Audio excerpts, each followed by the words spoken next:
Present. Trustee Caprio? Present. Trustee Rogers? Present. Trustee Sweets? Present. Trustee Maxey-Turkey? Present. Trustee Berrien? Present. Mayor Yukich? Present. First, we have public comment. Anyone have public comment? No public comment. Next presentation on discussion of proposed amendments to the code 385. environmental conservation and tree preservation. Sharon, this is all you. Oh, well, Sue's doing the PowerPoint. Sue is doing the PowerPoint, which lasts about 22 minutes. So if you have any questions or comments, let her get through it, and then we'll do it at the end. So you don't have to. Okay. Okay, and everybody received a copy in their packet, and I do have some extra packets here if there's anyone who needed one. Nope. And the date that's in your packet is wrong. It's April 23rd, obviously. So I'm going to probably go through some of these kind of fast. I'm not going to read every single word, just to get the idea going. So this is where we're at. I received a lot of information from the Chicago Regional Tree Initiative, and some of their information came from CMAP. But this is a chart of what land cover is in Homer Glen compared to surrounding communities. So if you look at this, yeah, so 26% of the acreage or land within the village has trees on it. And like 58% would be vegetation and 4% paved surfaces. So in comparison to other communities, Lamont is about the same as us with 26%. Palos Park is 55%, Orland Park 17%, Mokina 16%. And this is another breakdown of, so on agricultural property, 10% would be trees. On golf course property, 32% would be trees. Park land has 8% trees. Residential has 35%. So you can see that, well, cemeteries have a lot of trees too. but no, actually most of the trees are going to be on residential property. So this is another chart just showing that 26% of the trees within the village are on maybe public land, if you include schools and other institutions. And 74% is going to be on private property. And this is probably one of the reasons why we're here today. This is an aerial view, I think it's from 2012, of property near King Road. And this is King Road right here. There's agricultural land here. And recently, you can see how forested the area is. And recently, this lot here was developed. And this is that same lot. They cleared away all the trees and put a retention pond, or retention, I'm not sure which it is, but a pond. And you can see that a lot of the forested areas are starting to disappear. And this is what that property looked like after, in compliance with the tree ordinance. And they might have had to do some other additions. But you can see that the tree replacements that they took out all the forested property and planted, I think, 130 trees. But you can see that that's not a forest. Okay, so why do we have a tree ordinance? And it was established in 2006. It's to allow for reasonable improvement of the land within the village. It is a policy of the village to enhance the tree population and to maintain and protect to the greatest extent feasible existing trees within the village. And these are all the whereases at the beginning of the ordinance, and I just have a slide for each one, so I'm not going to read each one of these. So the first one is to enhance the unique physical, historical, and aesthetic character of the village. And you can imagine some of our roadways all lined with trees. Okay, it's to aid in controlling stormwater runoff, stabilizing soil by preventing erosion and sedimentation, and replenishing groundwater supplies. And a lot of people think of trees as just kind of there to suck up water, but they do a lot more than that. They slow down the rain. The tree leaves slow it down, the bark, the mulching, the composted soil above the tree, that helps prevent flooding. And this is a home north of 143rd Street, And Cedar and hickory. And this is not a 500-year event, it's not a 100-year event. It's an every spring event. Yes, and so if you start removing trees in that area, we are going to have another drain improvement project, probably. And if you look at the photo, you'll see, notice that really where the trees are located is more dry land than not. And the other whereas is to enhance air quality by removing carbon dioxide, generating oxygen, and filtering air pollutants. And this figure came from the Chicago Regional Tree Initiative. Each year, the trees in Homer Glen provide about $1.8 million worth of benefits in air quality, stormwater control, and carbon sequestration. And we just experienced winter. You all know that it's noisier outside when there's no leaves on the trees. Trees serve as a buffer to reduce 50% of the noise that reaches the human ear.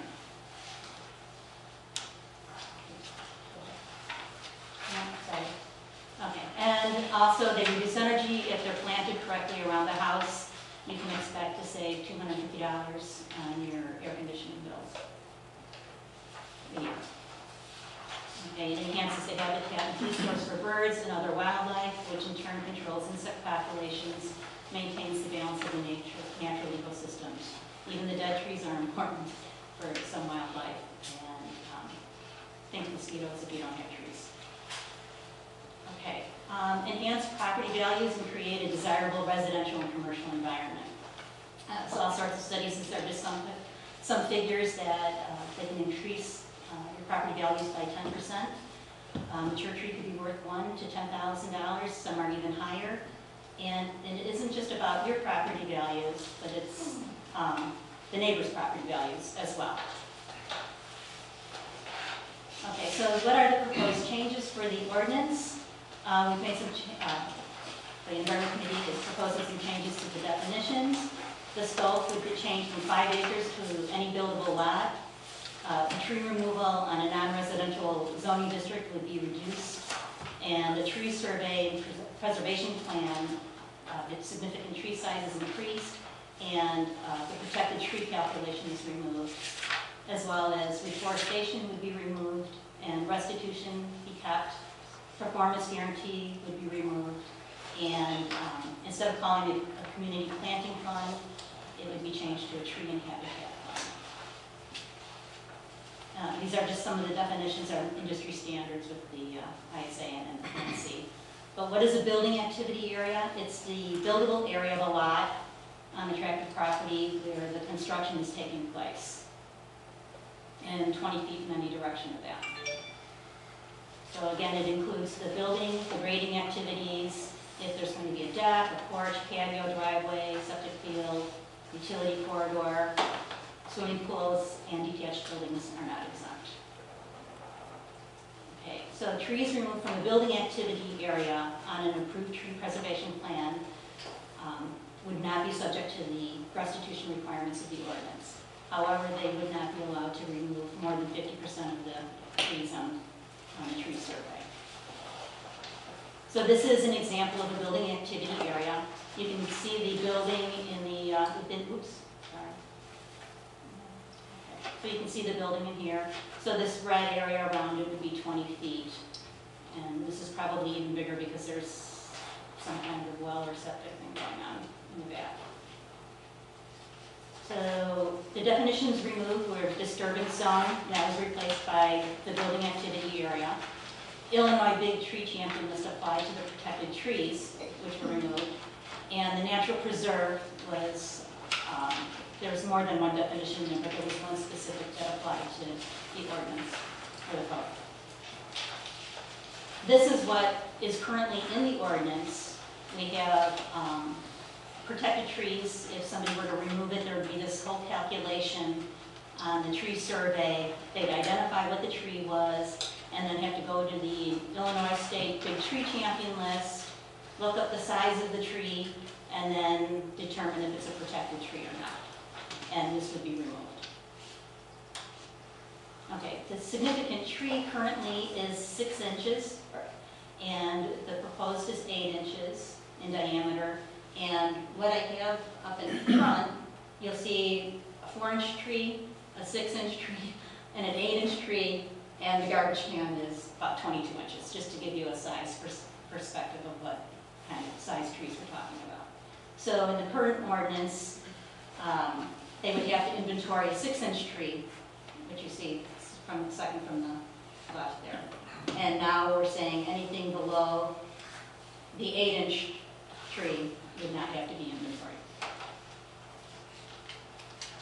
Okay, and this is the scope. 1 and 2 remain the same. Instead of 5 acres or more in size, it would be changed to any buildable lot. And this is an example of where the scope might apply. This, I don't know if this is sold yet, but it's, BJ's familiar with this property. It's over on, I think, Ramblin' Road. And it, they want to combine lots, and because it would also be re-subdivided, the tree ordinance would kick in, and you can see that it's heavily wooded. Okay, other scope additions, these are to be in line when other ordinances kick in with development, and that's when there be an existing use or structure that's being expanded, or an addition or reconstruction after a fire for property, and it would also apply to public utilities. Those aren't currently stated. Okay, and now the addition of a tree removal permit would, prior to the removal of any significant tree, that would be the 8 inches or larger, you would need a tree removal permit, and it would be obtained from the building department, no fee. Exemptions would apply to nurseries, emergency situations, if there was already a preservation plan, and again, if it's a hazardous tree. Okay, so for the in the residential zoning district, the threshold for removing a tree, we were allowing, or the village, the current code allows for more than 50%. Let's read this again. No person caused or performing development in residential zoning districts shall remove or disturb, and it's now the proposal is for any significant tree instead of allowing 50% removal. And then instead of allowing for reforestation, there would be restitution only. And in a non-residential zoning district, currently you can disturb 75%, and that would be reduced to 50% with some kind of restitution. Okay. Tree survey preservation plan. Currently, all trees over 6 inches have to be identified, including protected trees. We would remove the protected trees, and significant trees would now be increased from 6 inches to 8 inches. And nothing would be exempt from the calculation. And this sentence about it is the intention to include trees of less than 3 inches in the preservation efforts. This is just to make a statement that even though we're not saying that you can't remove a 3-inch tree, we just want everyone to know that 3-inch trees are still in play. Okay, so reforestation restitution requirements, the protected tree was removed, so there's no more reforestation, only restitution. Restitution increases from $125 per inch to $175 per inch up to the first 24 inches, and then it's $250 per inch after those 24 inches in diameter. And that's partially because of inflation was set, the $125 per inch figure was set in 2006.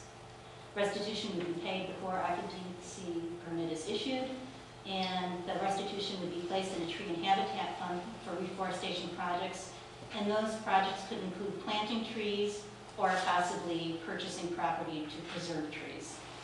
And the performance guarantee would then be eliminated because the money is paid up front. And so it's often asked for an example of what would the new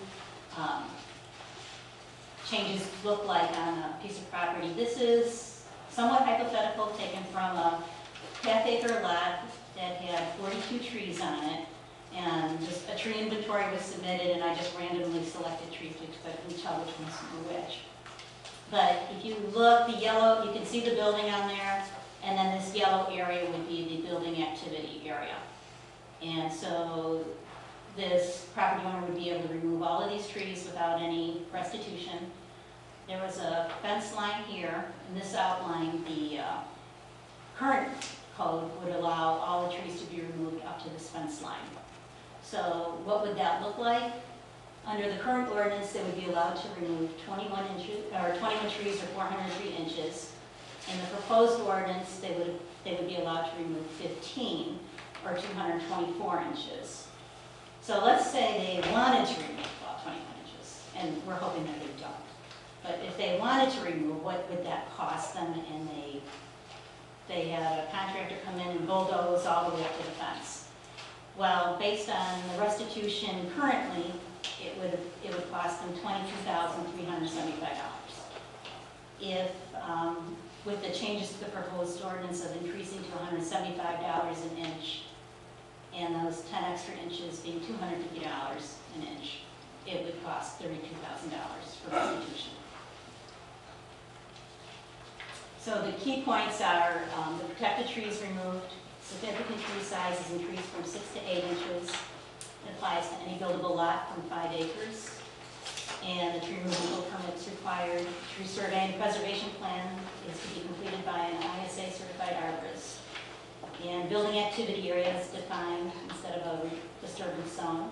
Restitution is required instead of allowing for reforestation. And no performance guarantee, which would be eliminated. No follow-up for reforestation is required. And restitution funds would be used for reforestation projects. And this chart is just an example. There's different ways to estimate how old a tree is instead of just counting it down and counting the rings. But this is an example. If you had a 10-inch diameter swamp white oak tree, it would be 66 years old. A shagbark hickory would be 102 years old.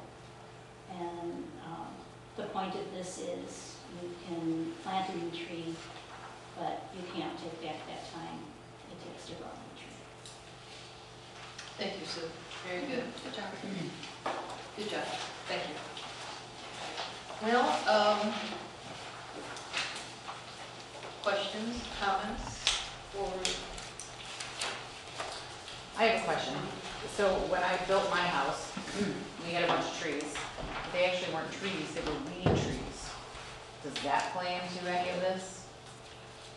They're actually weeds that look like trees. I thought they were trees, but when the landscapers came out, they said, no, they're actually weed trees. So it looked like a bunch of trees, but it was actually just weeds.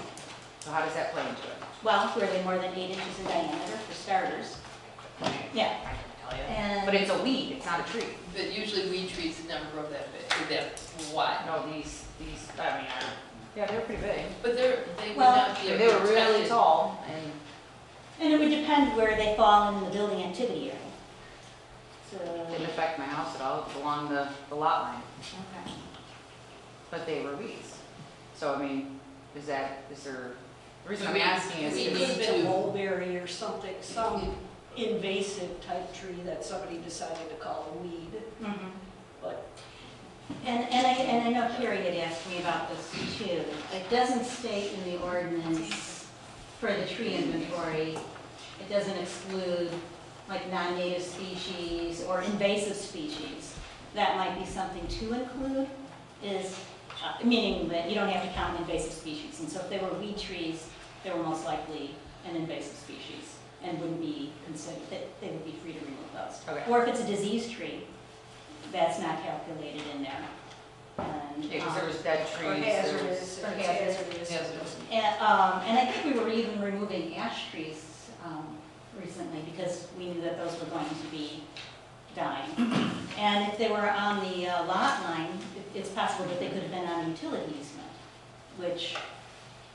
So those that don't those count would- in a They matter don't of count. inches. Right. Right.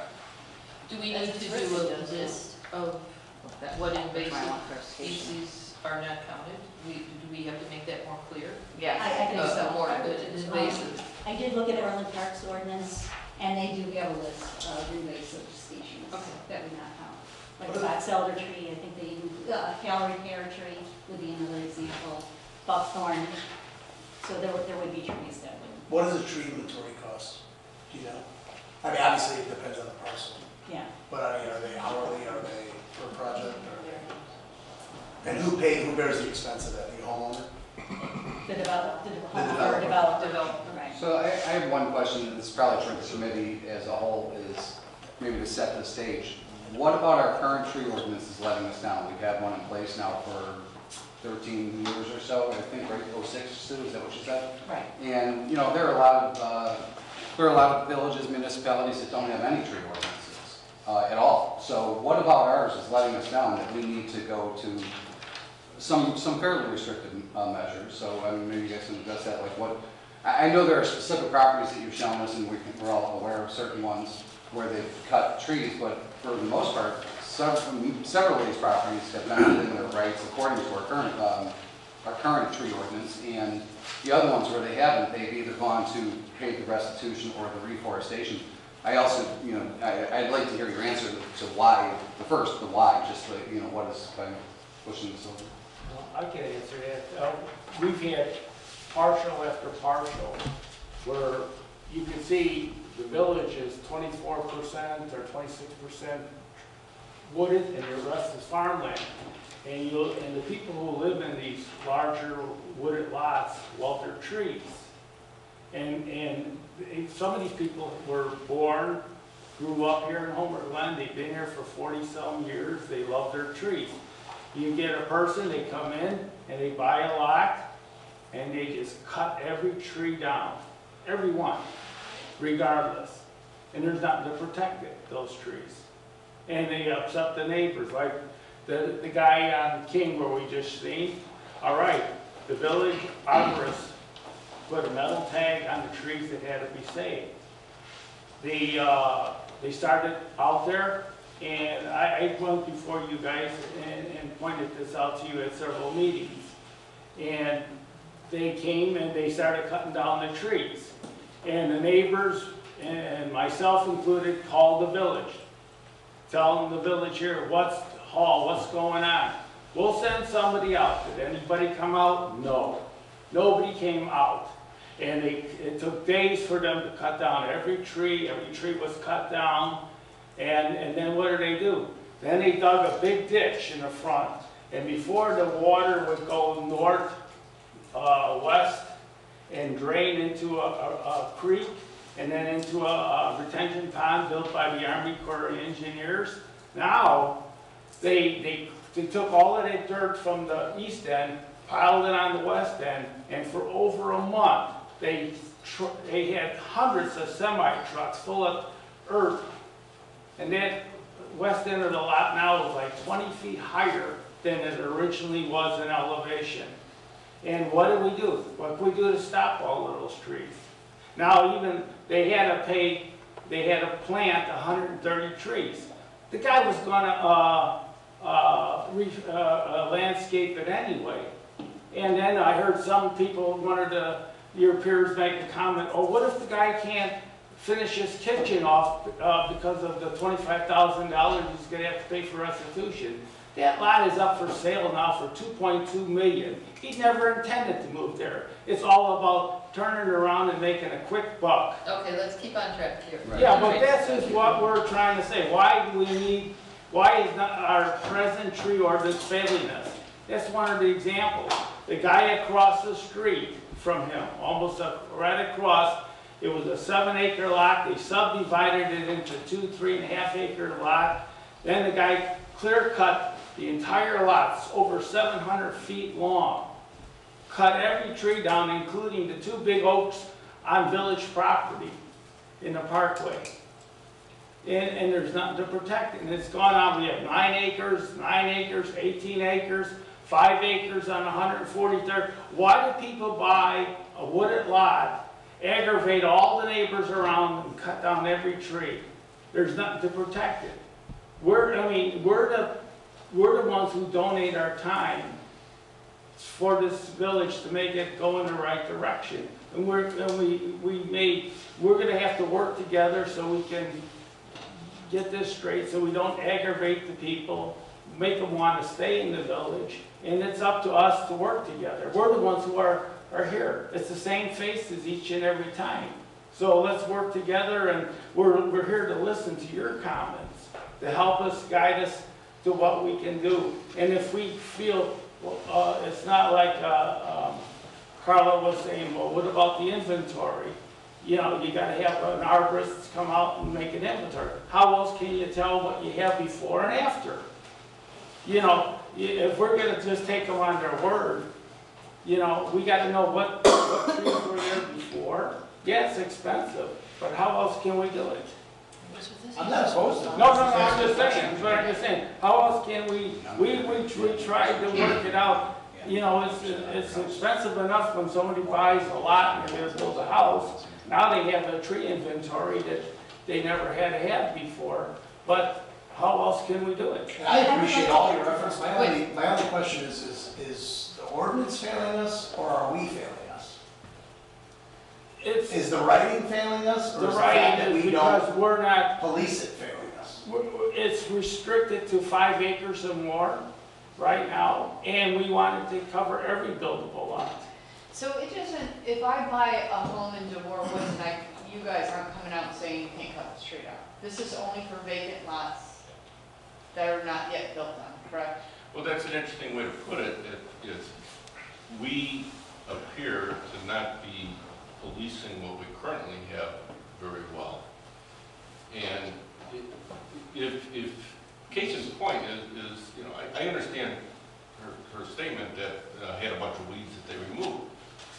You would think that somewhere along, especially if you have, let's say, a lot that you want to develop, you're putting a nice house on it, you want it to be there, you would think that between the builders and the architects and the landscape architects that you have hired, they would tell you which one of these, which areas, not even just the trees, but which areas should you be concentrating on to save. But I'm saying, if I buy a house in DeWar Woods, this has nothing to do with it. I don't have to come to you and say, can I cut down this walnut tree because my son's highly allergic to walnuts?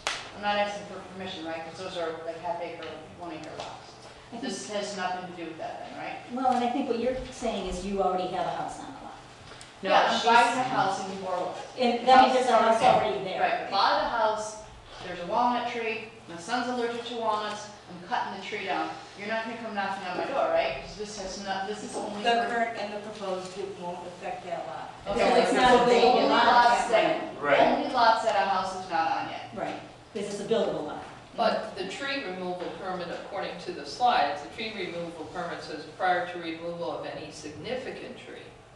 On a But the lot slope is that's not buildable. built on. Buildable lot. But the way it's written, Well, that's No, why, that's but what I you're have a in problem slope. with, because how, you can't control it when it's under construction. How do you think we're gonna control it when the guy's on a Saturday cutting down the walnut tree? so then we have to make this part more clear. Because if I just pick this up and I was reading this and it says, oh, tree removal permit, prior to removal of any significant tree, it's not gonna cost me anything, but I need to tell the building department about it. Well, which way are you guys looking to do it? Are you Right. guys looking at for current lots that have a home on it, or buildable lots? Buildable lots. So But which one, the- but the which one are slope you says looking at? buildable lot. Scopes, okay. So it would apply to Buildable a lot. What's my lot? lot that has homes on it. Yeah, What's I mean, the- your what's the lot nomenclature? isn't buildable because your house is already there. And correct me if I'm wrong, it's only if I'm buying a lot that I have to clear and build a house. So any person that comes into Homer Glen and buys an existing house, they don't have to come to the village and go, can I please have permission to cut down the But wall? hasn't my lot already ticked the box of being buildable by the fact that I have a house It's built built. on it? It's Right. established, but it's already, What about an addition going, or a pool, or a deck? Well, it did apply to additions. Yeah. Right. But to answer your question, I mean, we're all reasonable people. You're buying a house, your son is allergic to nuts. I mean, it's a health issue to your But your you're saying family. I don't need to ask your permission anyway, based on this. Right, I don't have to ask your No, permission. But it's a health issue too for, you know, when we all hate to see a walnut tree cut down, a significant thing, but if somebody's life is in jeopardy, you know. Is something triggered by someone coming in and applying for a building permit? Yeah, I mean, I'm more open to the buildable lots, but on the existing homes, so if I buy a home in Homer Glen, you know, I'm from Kentucky and I buy a home in Homer Glen and I convince my wife, hey, buy this house and I'll put a pool in for you, and then all of a sudden, you guys say, well, you can't put a pool in because you can't move that tree. And, you know, we're pretty strict on where the pools need to go, especially with some of these lots that have well and septic. You're really limited on where you can put your pool there, so now, all of a sudden, I can't put a pool in, which in my mind, you know, is one of the reasons why maybe I wanted that lot because of this tree. I don't really like governing the existing homes, but I'm definitely open to the buildable lots, you know, that don't have homes on You know, in other words, if you're gonna build a lot, and you have 2 1-acre lots, if you're gonna have, build a house, and you gotta allow for your septic fields, because that's all part of your site plan, your driveway, and everything else, we understand you have to take out all those trees. You're not buying it to put a picnic table on. You're buying it to, you know, to build what you need. But if you intend to put an in-ground swimming pool and a tennis court, and it's a completely wooded lot, then you probably got the wrong lot. You should go buy a lot where there isn't any trees. Why buy a wooded lot and go through all the expense and effort to cut down all the trees to put a swimming pool? And why just buy a lot without any trees? Yeah, no, I'm talking about existing homes. That's Yeah, what I'm talking about. existing We're not messing homes. with the existing homes. Unless they're expanding, that's in that. Yeah, unless you're But putting an addition. that's what I'm saying, that's why I have a problem with that. Like with, you know, I lived there and all of a sudden, and we had a 5-year budget that we were gonna put the sunroom on. So we've been saving for 5 years and we wanna put the sunroom on. And all of a sudden, you know, 2019, we passed this thing and we can't put the sunroom on because they can't move the tree. I'm much more open to homes that haven't been built yet than homes that are already here and families that have already been here and now the kids are gone and maybe grandma and grandpa want to put in a swimming pool and they've lived here for 20 years for their grandkids, but we can't because we've got this tree and, you know, I just think that's overreaching. This looks like it'll apply only if you're expanding more than 25% of the current floor space. But it says pool. No, it says pool does not apply. And that would be considered a Not building exempt. activity area. They're not, Because they're not So exempt. you're allowed to remove trees in the Pools, building activity. porches, decks, sheds, all those things are not exempt. Don't you pay? And I wholeheartedly agree with you. They shouldn't come out here and buy a 5-acre lot and clear it. It's just, yeah. that's ignorance. I mean, that's just people who are trying to make a buck or just ignorance of it. Well, you know, I personally think the guy on King Drive, he took a parcel of land that had a lot of trees, and he cleared out where he wanted his view, and then he reforested, and we're taking away the avenue of even reforestation. I have a bit of a problem with that too, that we're saying we want to maintain a canopy and we want more trees, and yet we're taking away the opportunity for reforestation and only going to restitution. So Well, I'm tripping on that one. Because they're gonna landscape it anyway. Right. They have to spend more money. So in my mind, I think the property value, you guys said it would go up 10%, I'm thinking the property values are gonna go down, because now you have to pay to remove these trees. You have to pay, you don't get to replant, I mean, you get to replant, but you have to pay to replant, and you have to pay to have the trees removed. So now the expense is gonna be more than the value of the When the lot village itself. arborist puts a tag on, do not cut, don't cut it. If you cut it, you're gonna pay. Simple as that. That's ignorance. But that did happen. What? But that did happen. It did He happen. did tag those trees. And the trouble They legally is, chopped those we, trees down, and they paid in the our fine. copy of the ordinance, in our copy of this, it said restitution Or reforestation. reforestation, and then somebody here said, oh no, it can't be and, it's an or. No, well, currently it is reforestation and/or restitution. And that parcel owner, that property owner on King Drive, he reforested to the tune of 135 trees, I believe. Well, And- 133. No, I get it, there's small trees where he Right. cut, Well, but all those that's big what trees we're- are small trees at one time, I mean. that's what we're And trying to. it's not only Wait. about trees, it's not only about trees. We have a lot of wildlife here that is on private land. And the wildlife depends on the habitat that these trees provide. They provide not only the habitat, but they provide food for the wildlife. And if you wanna, you can look, I'll show you 9 acres where the guy clear cut it in 2001, and he planted trees all along the parkway on both sides. There's not even a bird's nest in it today. I don't think anybody's against this, or we're just trying to all figure out how to make it work together. I think we're all trying to figure out what each page actually means, because like Beth brought up a good point, are you talking about existing lots or future lots? And is it, restitution, or is it reforesting? Like, which one is it? We're just trying to figure it out. So nobody's against anybody. We want restitution because Since I'm doing the deforestation permitting is department, funky. on Wait, page 90, section 3, it talks about the tree removal permit. It doesn't mention, and maybe I'm missing it, does not mention anything about buildable lot. It just says, shall be required to any significant tree in the village. That's not stated clearly that it's only a buildable lot. That's what I was trying to say. Now, also, there's certain exceptions, of course, but in doing this permit, are we also going to deny permits and tell people they can't remove a tree? Or what is the purpose of the permit? I think it's just to see what they come in, just remove. But I would assume that that is the first opportunity the village gets to. Find out what's going on. Right, The that's case exactly. in point is if Beth was requesting that a permit be issued to cut down that tree, somebody from the village would come out there and find out, one, is it a significant tree in the first place? Which also helps us police it. So But we're if implementing. that's, But that's if they ask unfunded permission. mandate Right. for the village employees, or the village. I would ask. Do you now currently, Joe, do you now currently have to check up on reforestation? We did, yep, I have our arbor still up there. And also the other gentleman, King Drive, just for the record, was fined extensively for the removal of trees on his. No, I'm just trying to figure out how much work that makes for your department to check up on the reforestation. Well, that was done by the arborist, but there is administrative costs involved.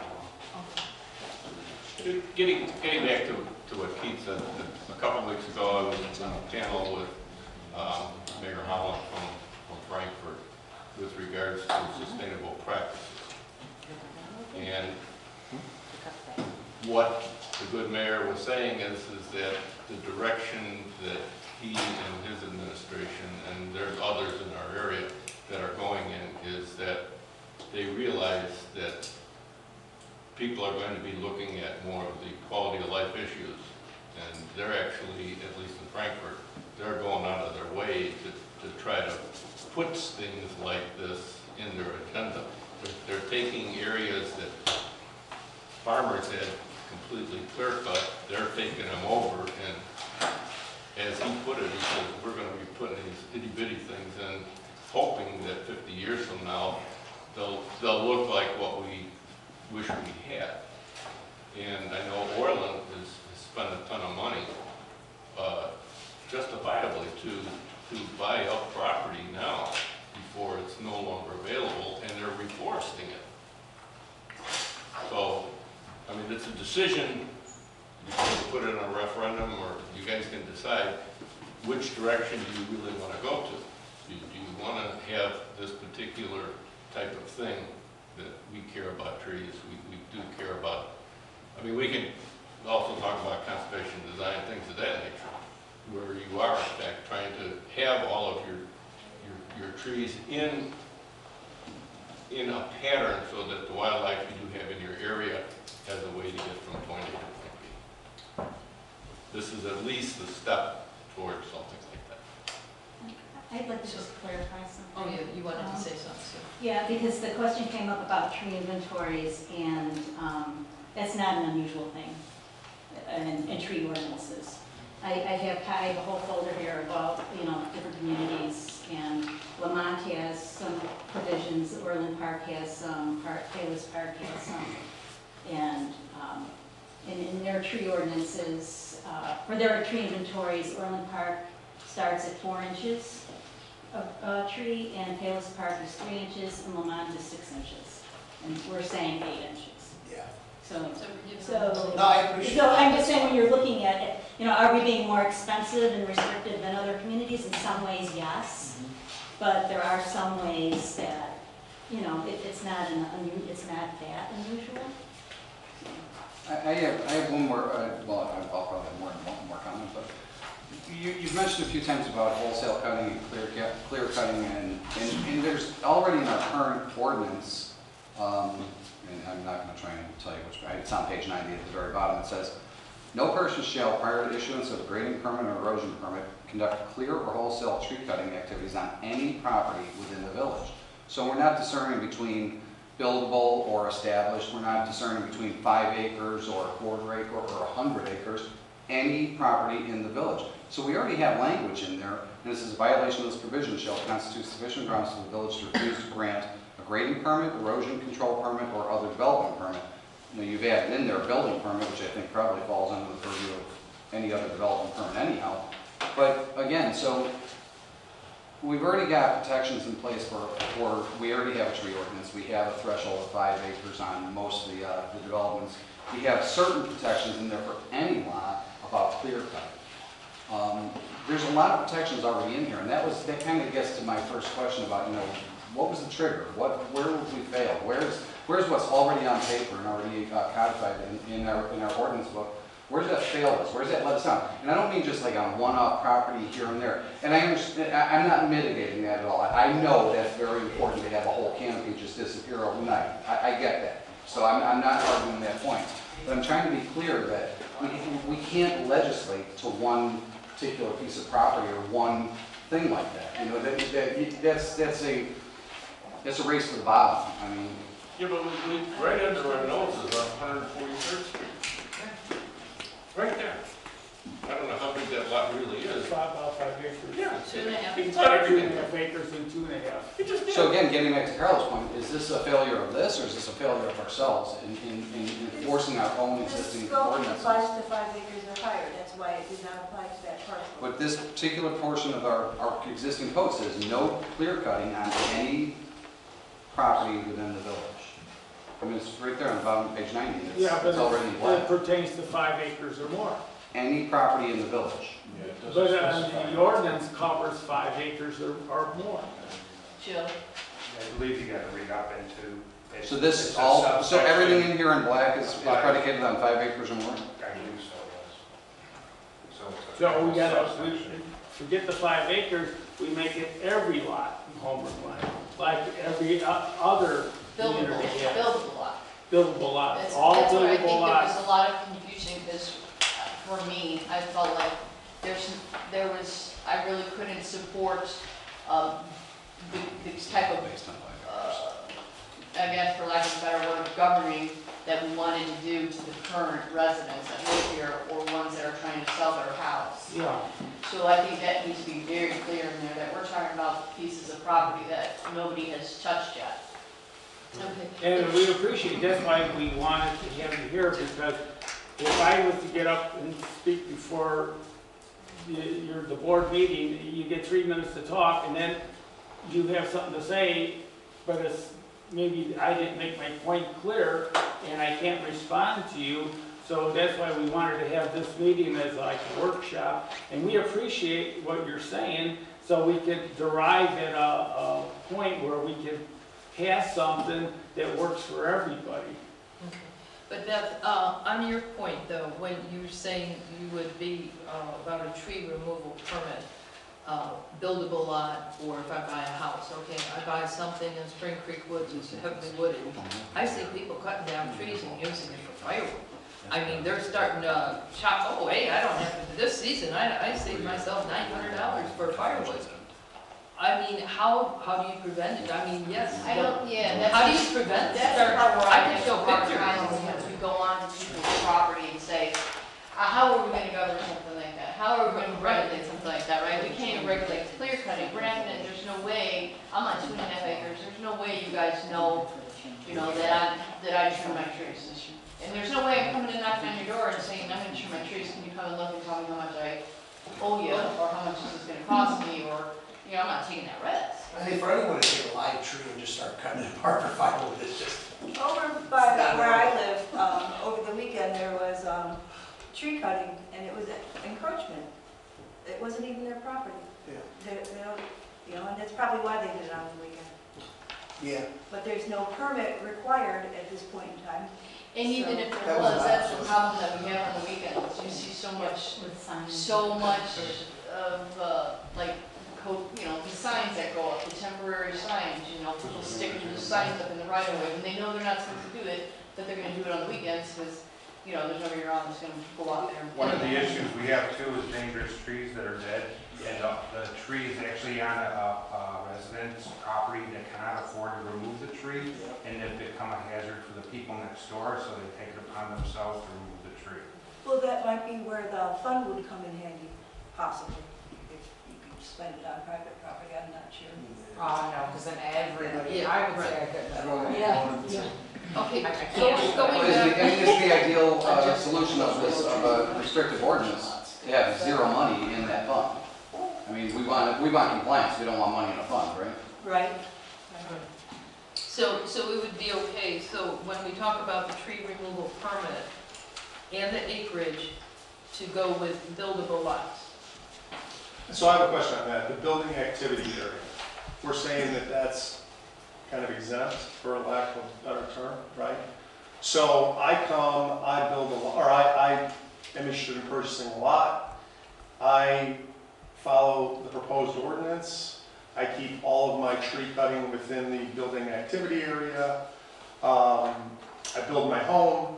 2 years later, I go outside of that area. What happens to me? Well, according to, well then Beth, you said, then it's You're- existing you do whatever you now. want to. No, but I got my occupancy, I've got everything, because while I You're in the built, house. pardon me? You're in the house already. I'm in the house. It's I 2 years followed all the later. rules while I built it, right?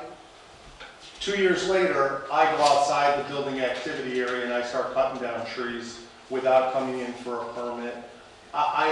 We're gonna be in restitution, right? That's the point. No, because No, it's no, not. because you live there now, now it's your house, they You live can't there, come we on live and like, you go, you know, drive up 2 years later, and go, well, you know what, I kind of remember this tree here, you weren't supposed to cut that down. It's during the initial construction, I think. Okay, what I'm confused on is whether we're talking about existing before this ordinance is passed or any once they're built, right? I see your point, because then it's a loophole, then they can just wait 2 It years. is. Yeah, well, that's true. You move in, a week later, you cut down the tree and put a swing set in. Yeah, well, so that's question one. Question two would be that same building activity area around the current house that's existing today. Do I have to come in for a permit? Or we're just saying exclude it all, right? So if I'm in a house today with trees on my lot, we're saying that we're gonna change the wording of this to make sure it's only buildable lots? Well, that's what I'm We're hearing. not requiring permits for all lots, existing homes? Well, I think, well, the committee would like that, but then I think it's too much of a, I don't think we have enough staff, or we don't have. We definitely don't have enough staff. To And do and so, and then I get to the dead tree part, right? My definition of a dead tree versus somebody else's definition of a dead tree may be two very different things. Well, that's when you have your arborist take a Yes. look, you know, Okay. because we, you know, Which I have to, is part of the permit, which is free. So who's, to have the arborist come out, the village is bearing that cost? it's budgeted, right? Okay.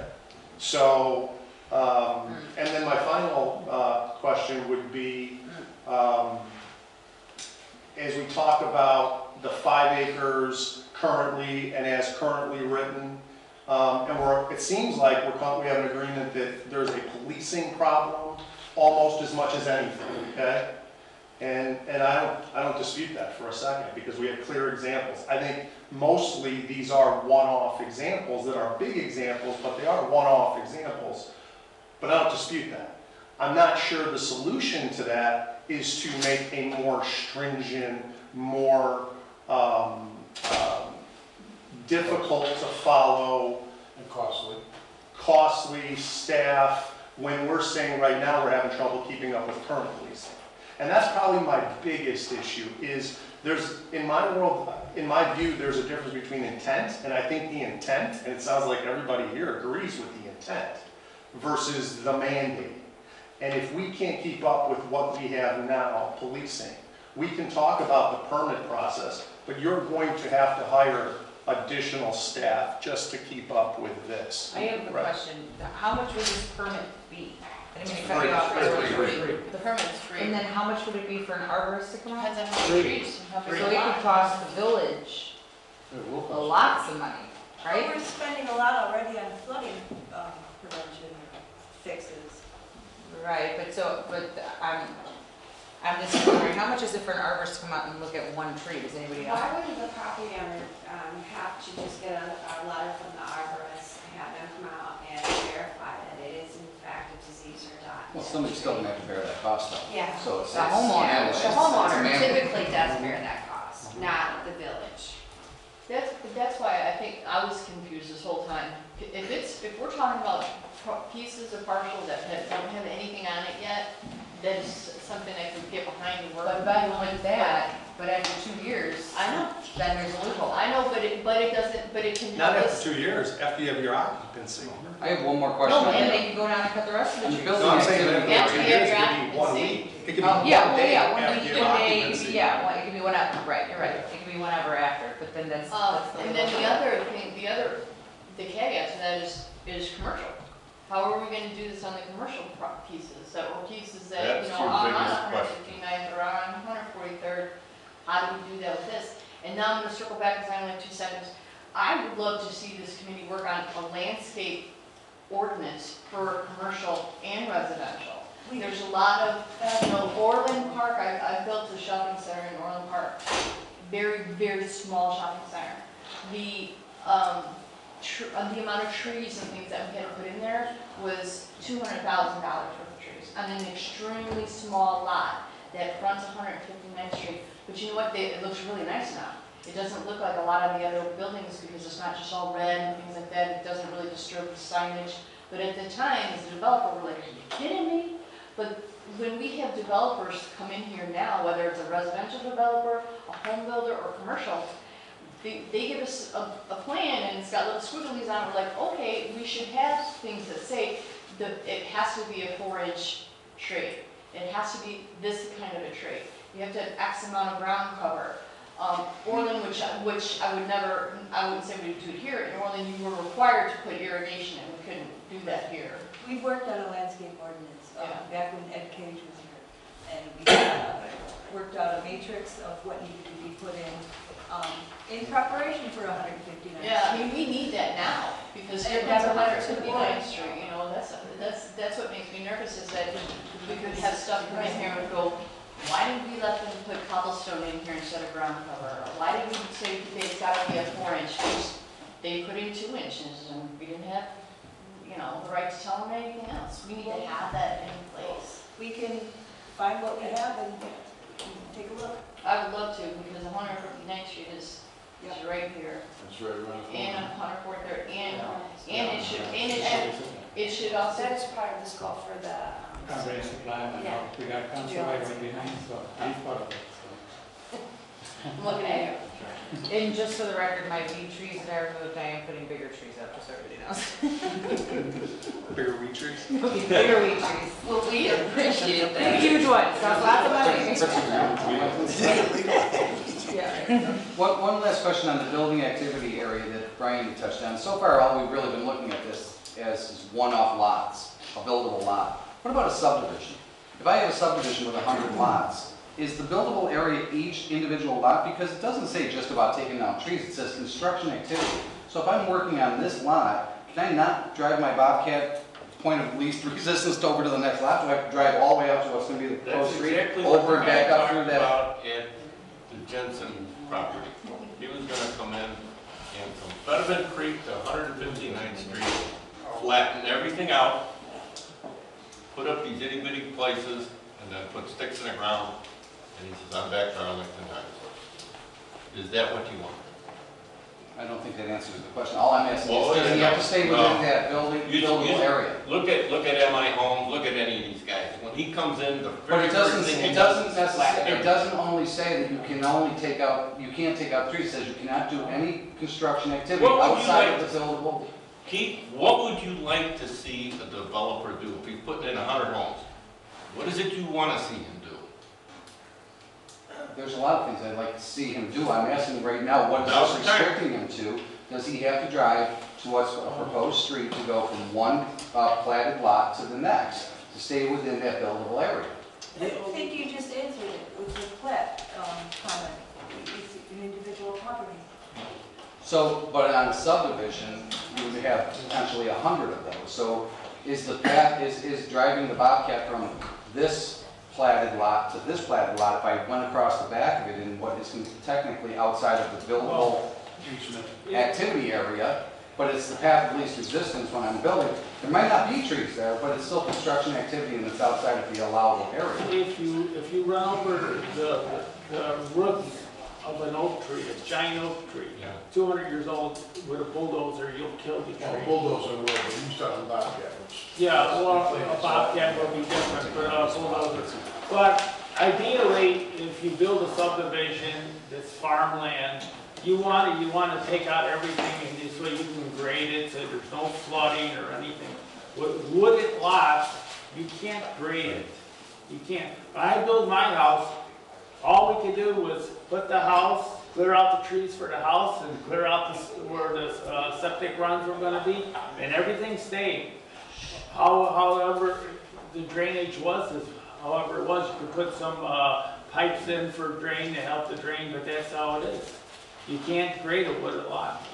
What they do across the street from here is not what we're talking about. That place is already flattened. There is no trees there. That is different. In fact, whatever happens over there, there will be adding trees. One last question, going back at something Keith said, maybe you answered it, I may have missed it. The restitution versus reforestation. Explain the intent of that. So if I come in, again, forget it, I come in on the front end. Either way, it doesn't matter, that part doesn't matter. I cut down trees. You're saying we'd rather have the money without me reforesting? Well, the thought there was, and we could be wrong, but the thought there was from previous actual examples, that they're going to plant a tree anyway. They're not going to look like it's a barren land.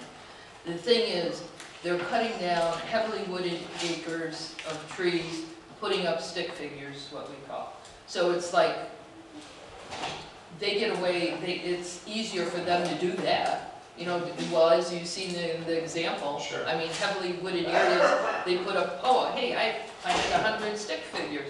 And then you see on the chart, it takes 100 years for some of those trees to grow. You'll never see it, and now they're If wooded they're again. taking away So value. that's why we figured maybe they would think twice about removing a lot of the trees if they figure they can't get away easier. Or they're worth $40 million because they're buying 5 or 10 acres in Homer Glen and the money doesn't matter, right? Well, yeah. Which is still Well, going to be the crux of the problem here. Yeah. There's deep pockets too. We gotta maybe start in 1 minute. We need a motion to adjourn. I want to thank everyone for your comments, for all that, Motion. for drawing board. Need a second? Second. All in favor? Aye. All opposed?